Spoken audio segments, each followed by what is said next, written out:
정월 대보름을 맞아 경상도 한 마을에서는 주민들이 모여 제사를 지낸다.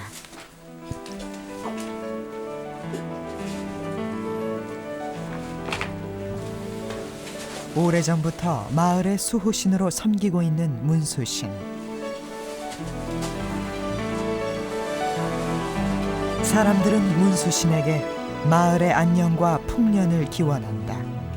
간제구설 막아주고 도적근심 효리원고. 그런데 이들이 모시는 문수신이란 바로 암행어사 박문수를 말하는 것이다. 사람들은 왜 박문수를 신으로 받들고 있는 것일까?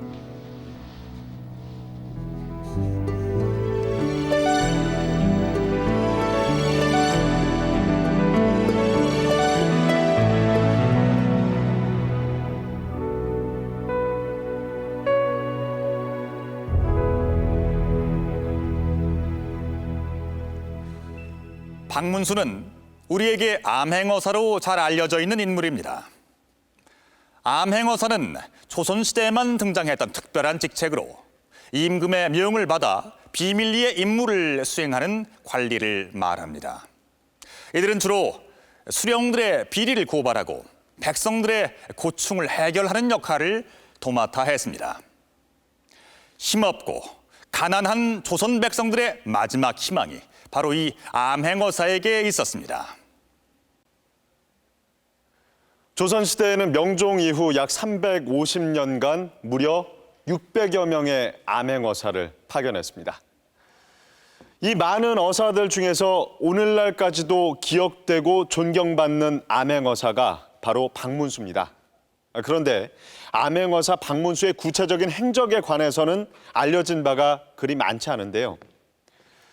그럼에도 불구하고 오직 박문수만이 암행어사의 대명사가 된 이유는 무엇일까요?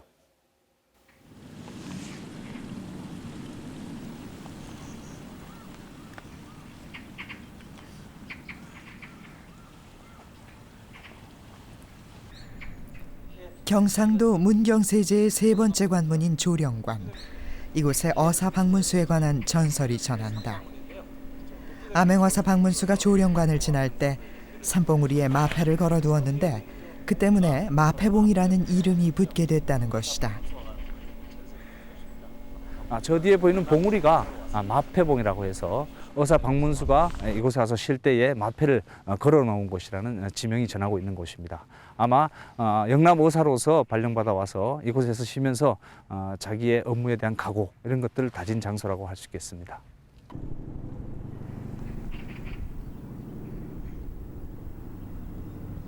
출판물들이 박문수에 관한 이야기는 뜻밖의 기록에서도 찾아볼 수 있다.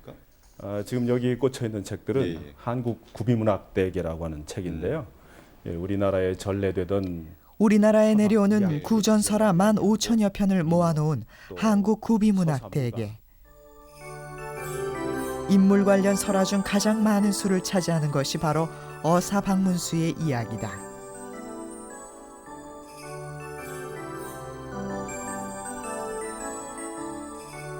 그 어사 활동 중에서 그 어사 출도라고 하는 그 장면이 이야기의 끝에 좀 나오지 않습니까? 그 이야기로 가장 대표적인 설화가 여기 무주 구천동에 출도한 박문수 어사 이야기가 나옵니다. 이 이야기가 가장 흥미있는 이야기라고 저희가 그렇게 보고 있습니다.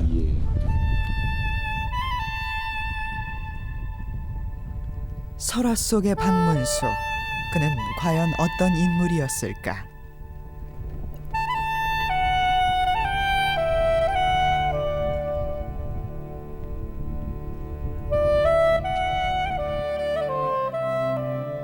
전라도 구천동 마을을 암행 중이던 박문수는 밤이 깊어 하룻밤 묵을 곳을 찾고 있었다. 한참을 걷다 겨우 한 집을 발견했는데 멈추시오! 방 안에서는 괴이한 일이 벌어지고 있었다. 노인이 젊은이를 죽이려 하고 있었던 것이다. 참, 요새 사는 천부자. 우리 며느리를 빼가. 박문수가 자초지종을 캐묻자 노인은 이웃의 천씨가 자기 며느리를 빼앗아 혼인하려고 해 아들과 함께 죽으려 했다는 것이었다. 죽더라도 하루만 좀 참아보시오.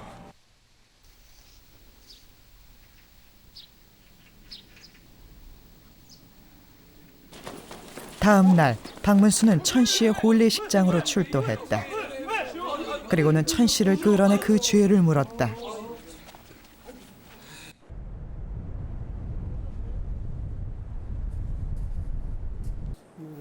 경북 영양군에는 박문수를 신으로 모시는 성황당이 남아있다. 박문수는 경상도 어사로 와서 백성들의 억울한 일을 해결해주고 곡식도 나누어줬는데 마을 사람들이 그 은혜를 기리기 위해 박문수를 신으로 모시게 됐다고 한다. 그 어른이 오셔가 박문수 어른이 오셔가 원집을 중심해가지고 생산된 그 양식을 어려운 사람에게 나누어 주고 이렇게 좋은 일을 많이 했어요. 그래서 지역민으로서는 막 절대 그 당시에 신과 같이 이렇게 모신 어른인데 그 어른이 돌아가신 후에 그래 이제 이 집을 문수 그 성황당을 모실 때 그 신을 그 어른을 중심해가지고 이렇게 집을 지어가 현재까지 모시고 있는 거예요. 암행어사 시절 박문수가 백성들을 위해 베푼 선정은 백성들의 입에서 입으로 전해졌다. 그리고 그것은 어사 박문수에 관한 무수한 전설과 이야기들을 만들어냈다. 암행어사 박문수는 어느 날 홀어머니와 아들 단둘이 살고 있는 집에 묵게 되었다. 이 본의 아니게 폐를 끼치게 됐습니다. 아들의 얼굴에 근심이 가득해 박문수가 그 사정을 물었다. 이 마을 아들은 좌수댁 딸에게 혼인을 청한 일이 있었는데 좌수가 자기를 무시하는 처사라며 노발대발했다는 것이었다. 좌수는 심지어 날마다 총각을 불러 모욕을 주고 있었다.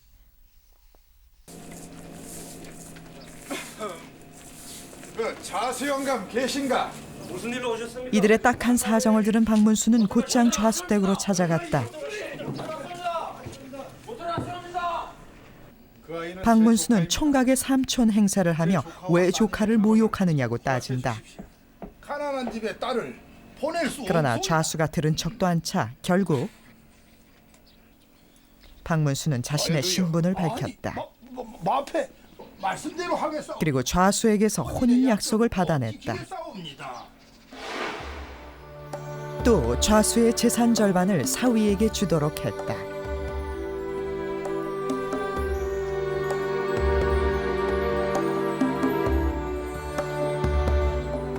실제 박문수는 나이가 차도록 결혼을 못한 처녀들의 혼인 문제까지 나서서 해결해 줄 정도로 민생에 귀를 기울인 어사였다.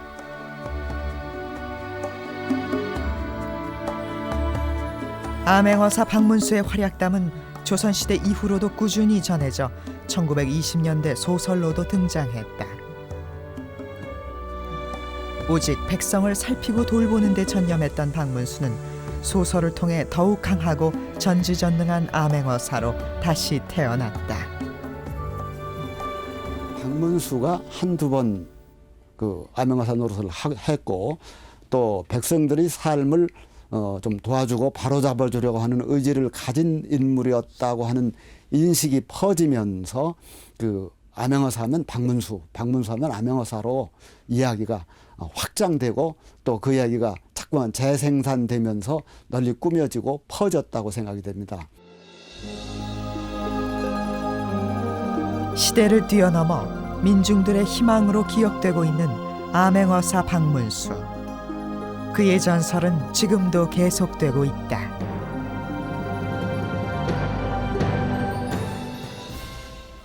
조선 최고의 실학자 다산 정약용,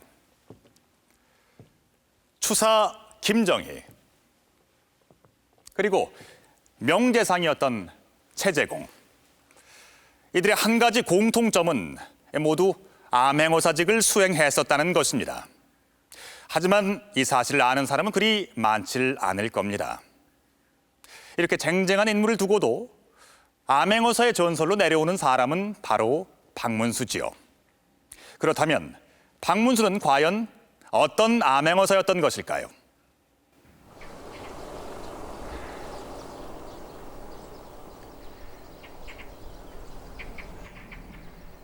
박문수를 모시고 있는 사당. 고령박 씨 집안에 내려오는 박문수의 유물들이 이곳에 보관돼 있다. 이제 주로 이제 여기는 이제 요거는 이제 그 교지들. 박문수가 받은 각종 교지들. 조정의 주요한 관직들을 두루 거쳤음을 알 수 있다. 이 박어사 영정에 이게 고령박 씨 소론 명문가 집안에서 자란 박문수는 일찍부터 재주가 뛰어나고 총명한 것으로 유명했다. 김은 선수 눈에 아주 재기가 느껴지시는 분이십니다. 그렇습니다. 네. 상당히 좀 젊으셨을 적의 모습이신데요.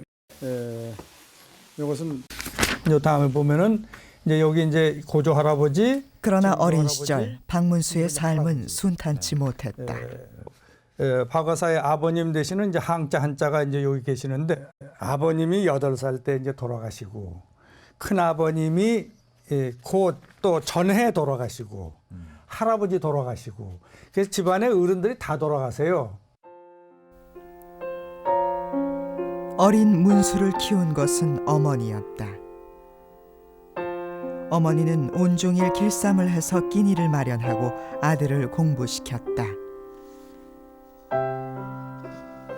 가난한 형편에도 불구하고 어머니는 늘 자신보다 더 어려운 이들을 돌보며 살았고 이것이 어린 문수에게는 인생의 가장 큰 가르침이 되었다.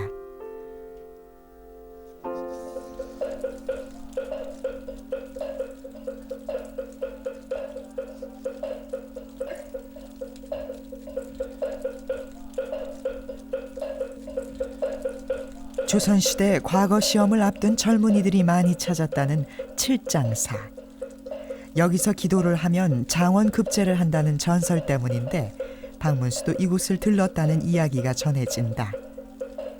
이제 과거 보러 한양으로 올라가시던 길에 우리 칠장사를 들려서 이 나한전에서 이제 기도를 하시고 이제 주무셨는데 우리 나한님께서 이제 그 답안지를 일러주셔가지고 박문수는 33살 되던 해 마침내 과거에 합격한다.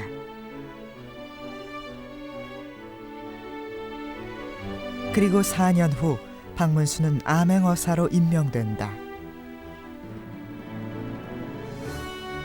암행어사는 왕이 직접 가려 선발했을 정도로 왕의 신임이 두터운 사람만이 뽑힐 수 있었다. 박문수는 바로 그런 존재였다. 왕과 가장 가까우면서 동시에 강명한 사람이라는 전제가 되고 그 다음에 두 번째로는 그 시무에 숙달된 자를 뽑았습니다. 아무래도 뭘 감시하려면 일을 잘 알아야 될 테니까요. 그래서 뭐 아주 그 초보자나 이런 사람들은 보내지 않았고 일정한 일의 경험을 가지고 있는 사람들을 파견하는 것을 원칙으로 했죠. 어떤 문서인가요? 네, 이게 정조 22년에 영일현감 정만. 임금은 암행어사가 지방으로 내려가 수행해야 하는 일들을 구체적으로 지시했는데 그 내용을 적은 것이 봉서다. 어떤 일을 해와라 하는 겁니다. 그 지역에 어떤 문제점들이 있고 구체적으로 환곡의 문제, 그다음 뭐 노비 문제, 해세 문제. 암행어사는 봉서를 읽고 자신의 임무와 암행지 등을 확인했다. 하는 그런 이야기들이 안에 쭉 들어가 있습니다. 암행어사로 본인이 가게 될지 아니면 어떤 지역으로 가게 될지 미리 알 수가 있나요? 그거는 알 수 없습니다. 여기에서도 이러한 그 봉서를 받아야 이 봉서를 받고 성문 밖에 나가서 이거를 펼쳐봤을 때 내가 어디로 가게 되는가를 알 수가 있습니다. 여기서도 쭉 보시면은 진주, 거제, 곤양, 기장, 웅천 이렇게 봉서에는 어사가 반드시 암행해야 할 지역이 적혀 있다. 생업 이렇게 해서 그런데 봉서는 반드시 도성을 벗어나 읽도록 되어 있었다. 어사들은 주로 동묘까지 와서야 봉서를 열어봤는데 암행지를 확인한 후에는 집에도 들리지 못하고 곧장 떠나야 했다. 그렇다면 암행 활동은 어떻게 했을까? 암행어사 박내겸이 남긴 한 권의 일기.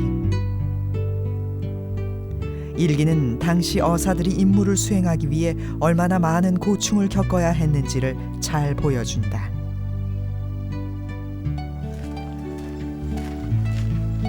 무엇보다 암행어사들은 그 신분을 숨기는 것이 가장 어려웠다고 한다.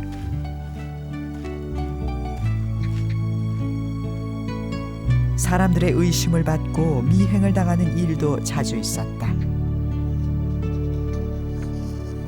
암행어사라고 의심받았을 경우 이제 고의적인 방해가 있을 수 있겠죠. 때로는 이제 가짜 어사라고 몰려서 죽임을 당하는 그런 경우도 있습니다.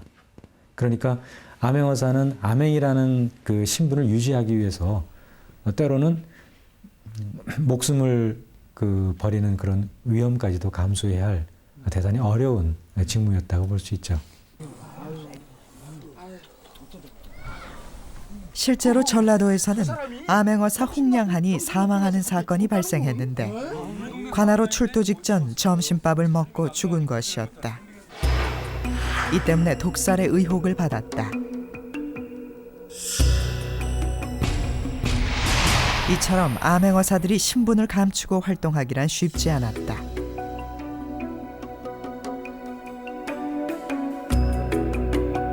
그렇다면 박문수는 어땠을까? 이유원의 문집인 임하필기에서는 박문수를 두고 종적을 잘 감춘 사람이라고 평가하고 있다.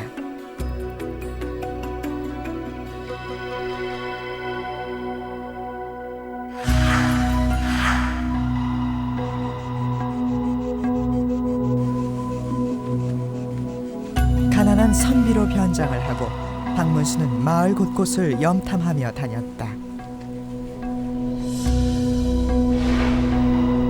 당시는 수령들의 수탈과 불법적인 악행들이 끊임없이 벌어지고 있었다.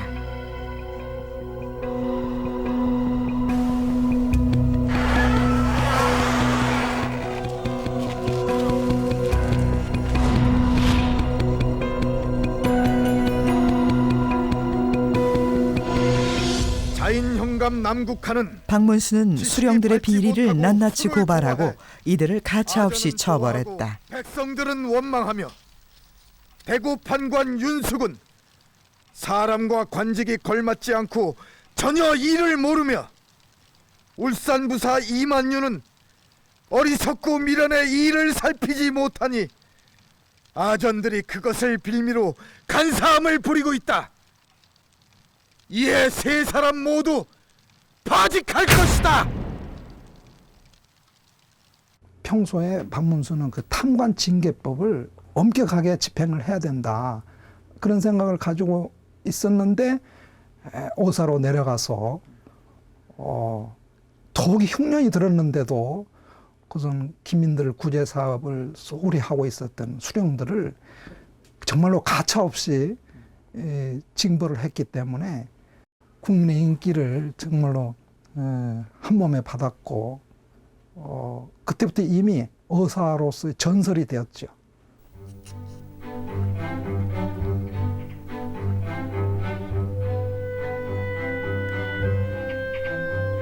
박문수가 암행어사로 내려가 있던 당시 마을은 극심한 흉년에 시달리고 있었다.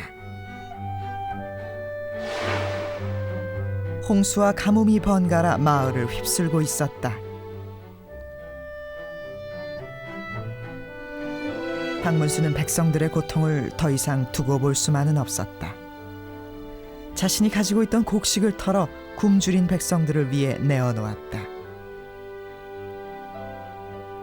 백성을 위한 선정이 무엇인가를 박문수는 몸소 보여주고 있었다.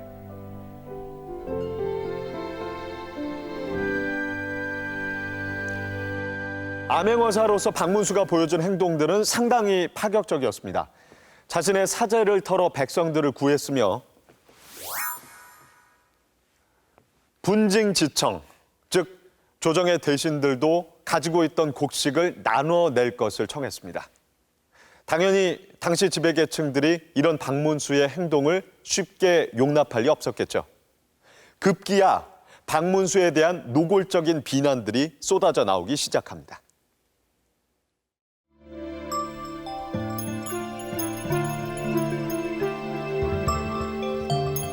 조정에 반대 상소가 빗발쳤다. 노론 대신들은 박문수의 주장이 조정을 기만하는 것이라며 비난하고 나섰다.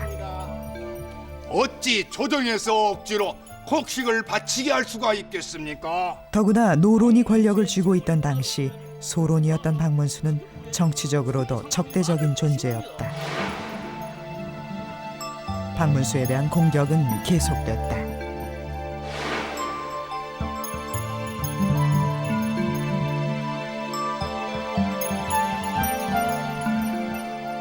백성들의 고통은 더해갔지만 누구 하나 곡식을 내놓지 않았다.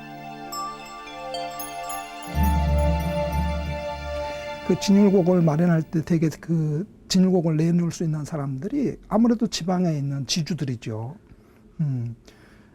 그래서 되게 진율을 할 때 그 지주들에게 좀 출연을 하도록 거의 반강제적으로 요구를 하게 됩니다. 근데 좀처럼 지주들이 곡식을 내놓지 않죠.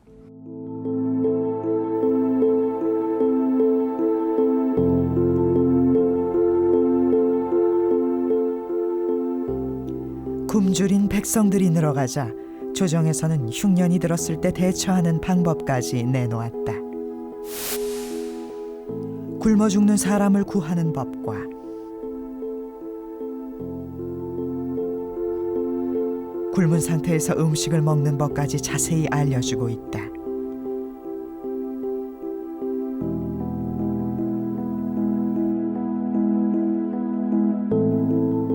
그러나 이것만으로 굶주린 백성들을 살릴 수는 없었다.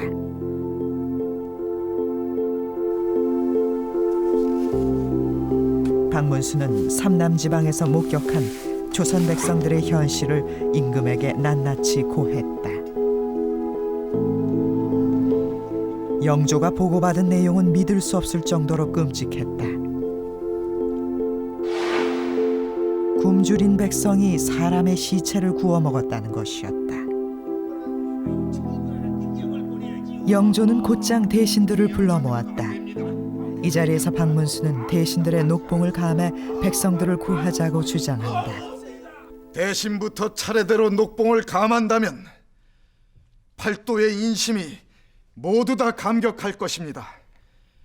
그러나 신하들은 모두 자기의 이익만을 앞세워 녹봉은 여전하고 한결같이 태평하게 생각하고 있으니 백성의 원망함이 어찌 없겠습니까?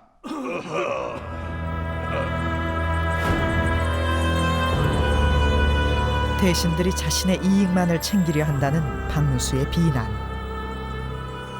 대신들은 참을 수 없었다. 이들은 심지어 박문수를 정신 나간 사람으로 몰아세웠다.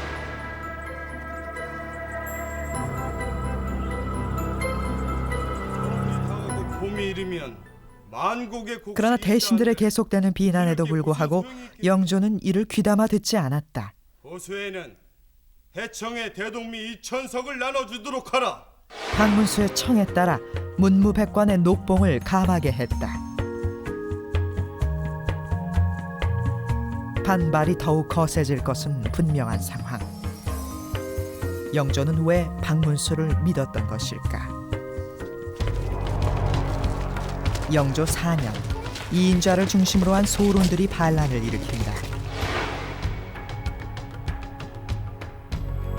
반란군은 청주성을 함락시키고 경상도 주요 지역을 점령했다.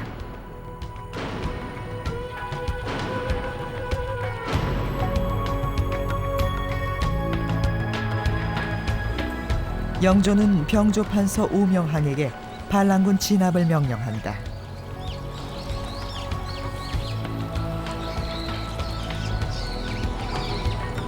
그런데 오명항과 함께 난을 진압하는 데 앞장섰던 이가 바로 박문수였다.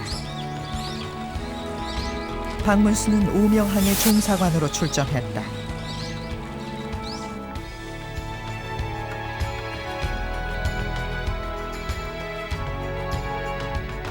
반란은 불과 보름여 만에 진압됐다. 반란에 가담했던 수백여 명이 처형되거나 귀양에 처해졌다.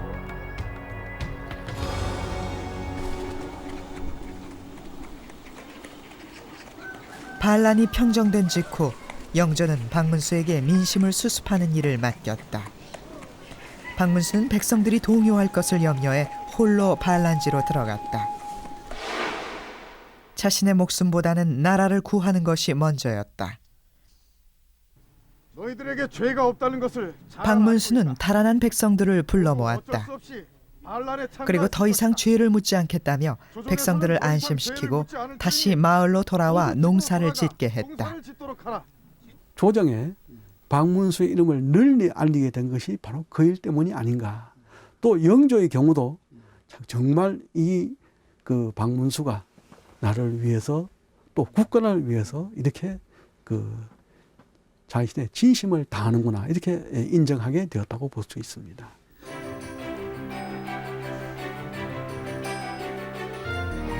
반란을 진압한 공으로 박문수는 분무공신에 책봉됐다. 그리고 그해 경상도 관찰사로 임명됐다. 파격적인 승진 인사였다.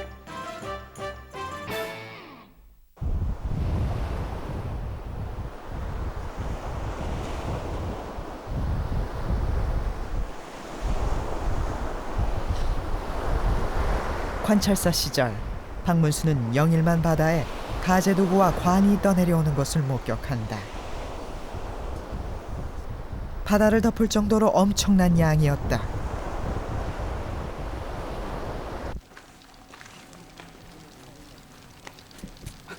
큰일 났습니다. 박문수는 함경도 지방에 홍수가 나서 물건들이 떠내려오고 있다고 직감했다. 분명 관북 지방에 큰 물난리가 났을 것이다. 우리가 가지고 있는 쌀 3,000석을 곧장 배에 실어 모두 보내도록 하여라. 박문수 옆에 있는 다른 이제 도와주는 관료들이 조정의 명령도 없이 마음대로 곡식을 딴 데로 보냈다가는 이거는 나중에 문책을 당하지 않습니까? 하니까 내가 문책을 당하는 건 작은 문제요. 굶주린 백성을 구하는 것은 이거는 그 큰 문제다. 이래가지고 명령이 내려오기 전에 미리 함경도에 그 배를 쌀을 실은 배를 보냈습니다.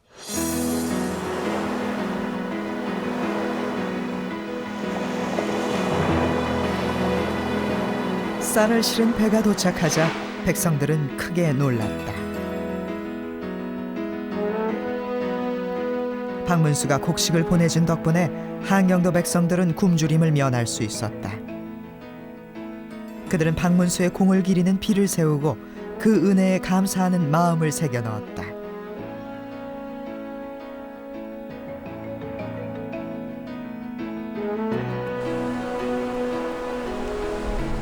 조정의 눈치를 보며 제 실속만 차리던 관리들 틈에서 박문수는 소신 있는 선택과 행동으로 결국 백성들을 구해냈다.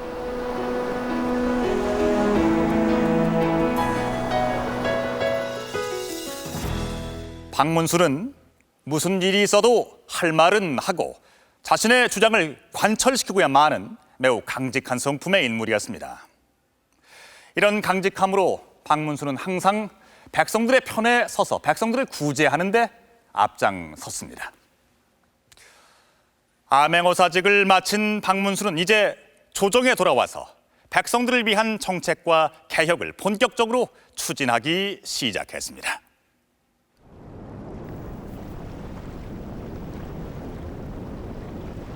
조선시대 백성들의 가장 큰 고통은 나날이 증가하는 세금이었다. 세금 징수는 점차 육지를 벗어나 섬 지역으로까지 확대되었다. 신안군의 섬 일부는 왕실에서 세금을 걷어가 백성들은 2중 3중의 수탈을 당하고 있었다.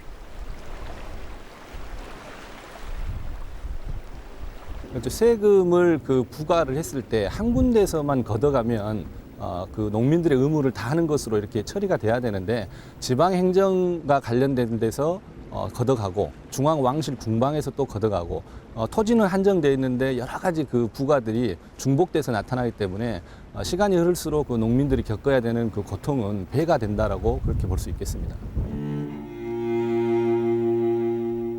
토지세와 더불어 백성들의 고통을 가중시킨 것은 군역이었다. 조선시대 16세에서 60세 사이의 양인 남자들은 군역의 의무를 졌다. 즉 군포를 내야 했다.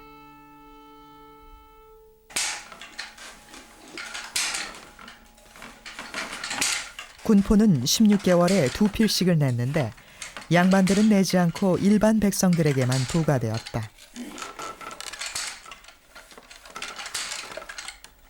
군포를 내지 못해 도망가는 농민들이 늘어만 갔다. 2필을 내는 것은 굉장히 큰 부담이었어요. 물론 그것을 이제 2필을 만드는 것은 누구였겠어요? 집안의 이제 부녀자들이 결국 짜야 했는데 그거 짜다 보면 농사는 언제 지었고 그다음에 사실은 그 포값이 만만치가 않았어요.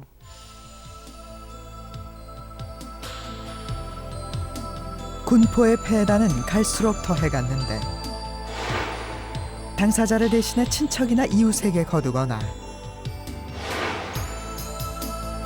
군역의 의무가 없는 어린아이나 죽은 사람에게도 군포를 받았다.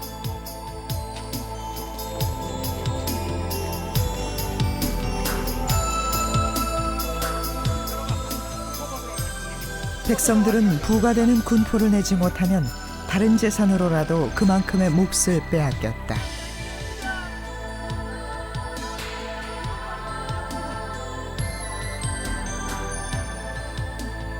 이 때문에 남자로 태어난 것을 원망하며 스스로 성기를 자르는 일까지 벌어졌다.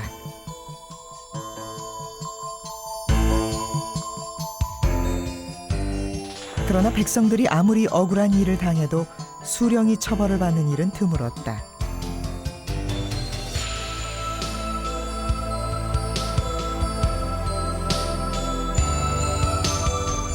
조선 초기부터 존재했던 부민고소금지법 때문이었다.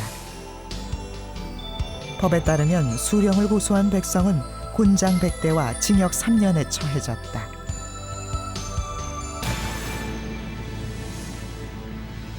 수령은 어떤 일을 행하든 그 고을의 백성들로 인해서는 고소를 당하지 않게 됩니다. 따라서 막강한 권한을 갖게 되는 거죠. 그것은 동시에 시간이 지나면 당연히 문제가 생기게 되겠죠. 그래서 백성들은 호소할 곳이 없게 되고 그런 것들이 빌미가 되면 수령들은 여러 가지 비리, 타막 이런 것들이 자행될 수 있겠죠.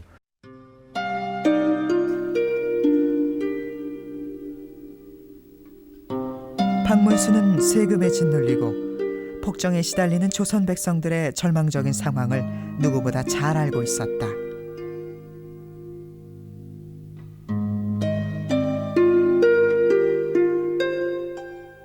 그리고 백성을 살리기 위해서는 먼저 군역의 문제를 해결해야 한다고 주장했다.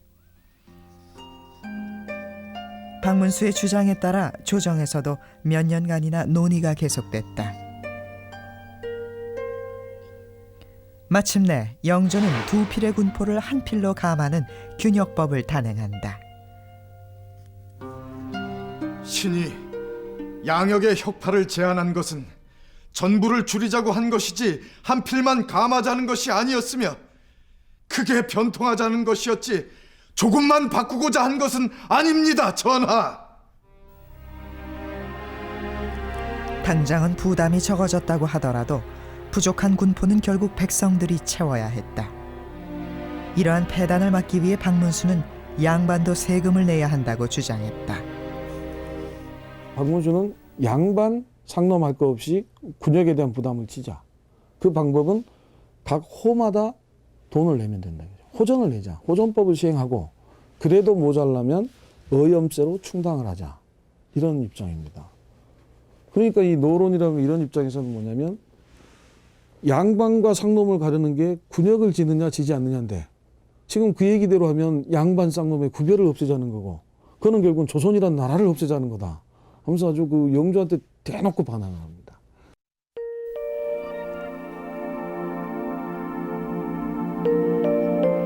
박문수는 군포를 대신해 세수를 보충할 수 있는 다른 방법들도 제시했다. 그중 하나가 어장이나 염전에 부과되던 어염세였다.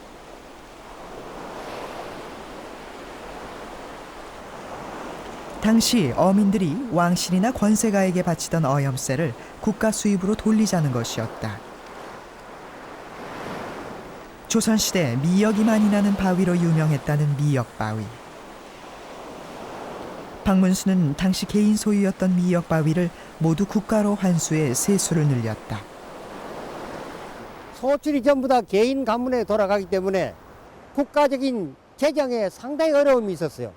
그로 인해서 박문수 의사가 이곳으로 방문해가지고 농소하고 동진하고 그 다음에 12개의 미역바위를 전부 다 국가를 환수시켜버렸어요.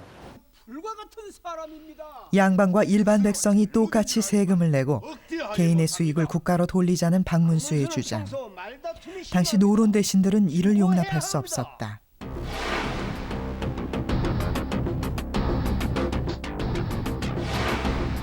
박문수에 대한 인신공격이 끊이지 않았다.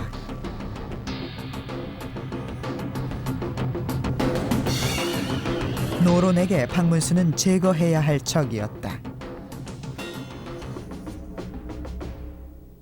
박문수가 국가를 위해서 진심으로 노력을 한다. 몸과 마음을 바쳐서 국가를 위해서 진력한다 하는 것은 노론을 다 인정합니다. 그런 만큼 소론들의 대표적인 인물이 바로 박문수거든요. 결국은 뱀을 잡으려고 하면 뱀의 머리를 잘라야 되는 것과 마찬가지로 박문수는 머리에 해당하는 인물입니다. 박문수를 제거하지 않으면 소론을 완전히 제압할 수가 없고 노론 정권을 유지해 나갈 수가 없다고 보기 때문입니다.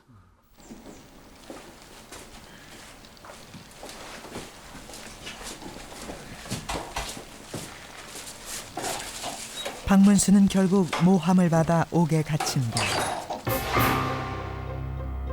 백성들을 구제한다는 명목으로 받은 돈 수만 양을 횡령했다는 죄명이었다.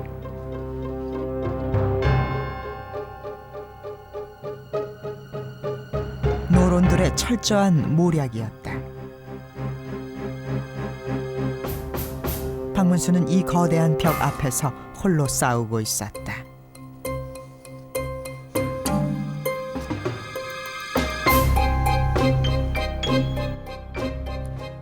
궁지에 몰린 박문수를 구해준 것은 결국 임금인 영조였습니다. 영조는 박문수를 가둔 지 한 달여 만에 그의 혐의를 풀어주고 상소를 올린 홍계희를 파직시켰습니다. 이처럼 박문수가 정치적 위기를 겪을 때마다 영조는 항상 박문수의 편에 섰습니다. 노론 집권 대신들에게 박문수는 그야말로 눈의 가시 같은 존재였습니다. 정치적으로도 소론 소수파의 한계를 안고 있었던 박문수는 노론들의 끊임없는 모함과 공격에 시달려야만 했는데요. 그럼에도 불구하고 박문수는 결코 자신의 소신을 굽히지 않았습니다.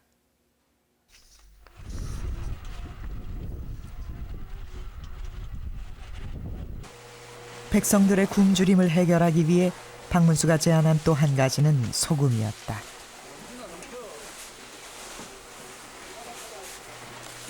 박문수는 소금을 생산해서 백성들을 먹여 살릴 수 있다고 생각했다. 그런데 소금을 만드는 것이 쉬운 일은 아니었다. 요즘에는 바닷물을 바람과 햇빛에 증발시켜 쉽게 소금을 생산하지만 조선시대에는 가마솥에서 10시간 가까이 바닷물을 끓여야 소금을 얻을 수 있었다. 소나무도 베지 못하게 해 땔감을 구하기도 힘들었다.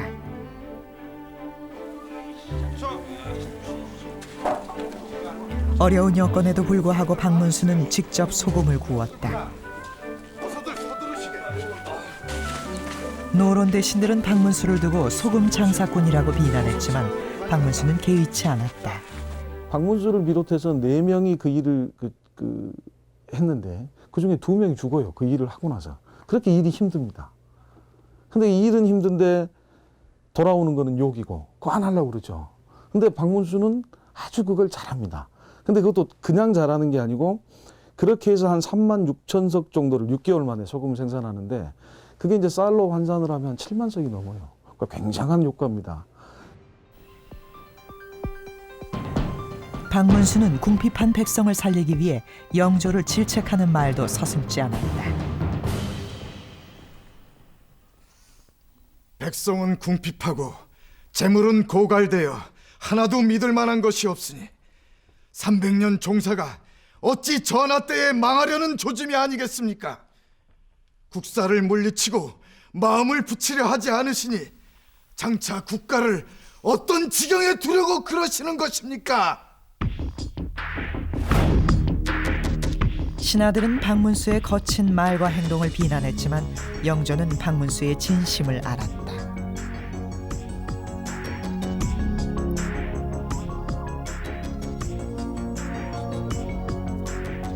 박문수는 영조가 가장 믿고 의지하는 신하였다. 그만큼 박문수는 국사의 중요한 일을 도맡아 했다.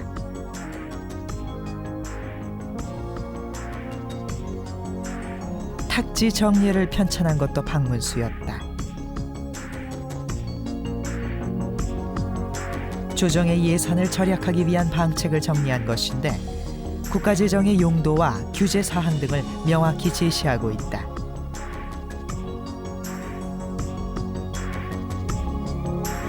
탁지 정례가 완성된 후 영조는 또 한 번 박문수에 대한 애정을 드러냈다. 재정의 낭비를 줄인 박문수의 공을 크게 칭찬하며 손수 글을 써서 내렸다.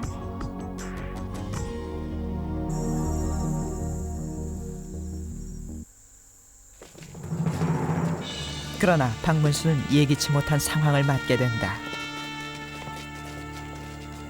영조 31년 나라를 비방하는 글이 나주객사에 붙었다. 영모였다. 이를 주도한 것은 소론이었다. 그러나 영모의 실패로 소론들은 대거 숙청당한다. 이때 박문수도 역적으로 거론됐다.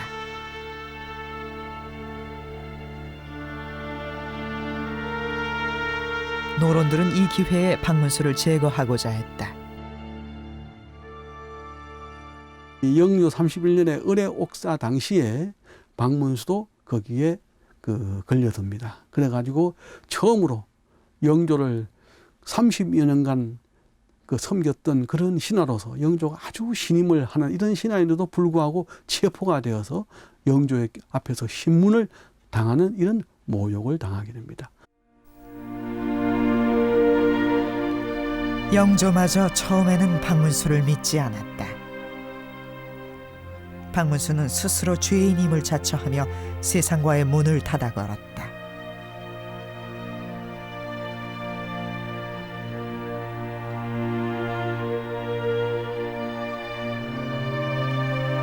그리고 영모 사건이 있은 지 1년 만에 박문수는 생을 마감한다.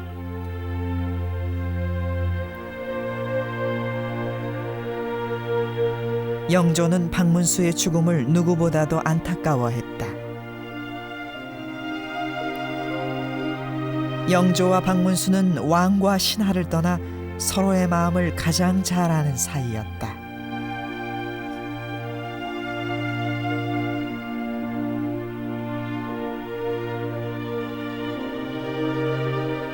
훗날 영조실록을 편찬한 노론조차도 박문수의 차질 만큼은 높이 평가했다.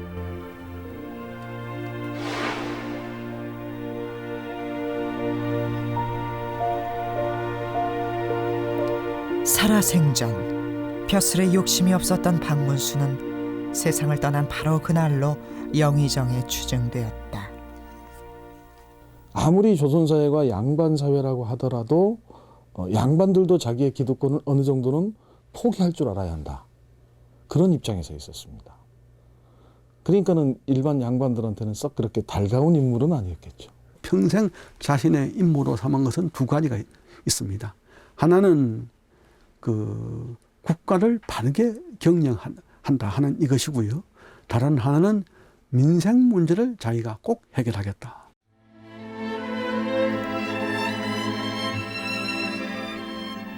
백성들이 원하고 기다렸던 암행어사. 박문수는 바로 백성들의 이상을 실현시켜준 암행어사였다.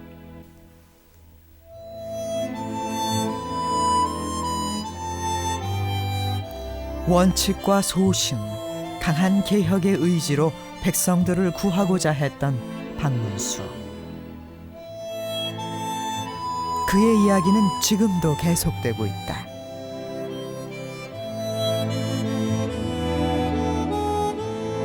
정치, 경제적으로 온갖 문제들이 불거져 나왔던 조선 후기. 사회적 부조리를 해결하고 백성들의 고통을 어루만졌던 암행어사는 백성들에게 분명 희망의 구세주와 같은 존재였을 겁니다. 그리고 그 희망의 대명사가 바로 박문수였습니다. 오직 백성을 위한 정치를 펼치고 그 뜻을 실현코자 노력했던 박문수. 그는 백성들이 원하고 기다려온 진정한 관리의 모습을 몸소 실천해 보였습니다. 박문수. 우리가 그를 전설의 암행어사로 기억하는 이유가 바로 여기 있습니다.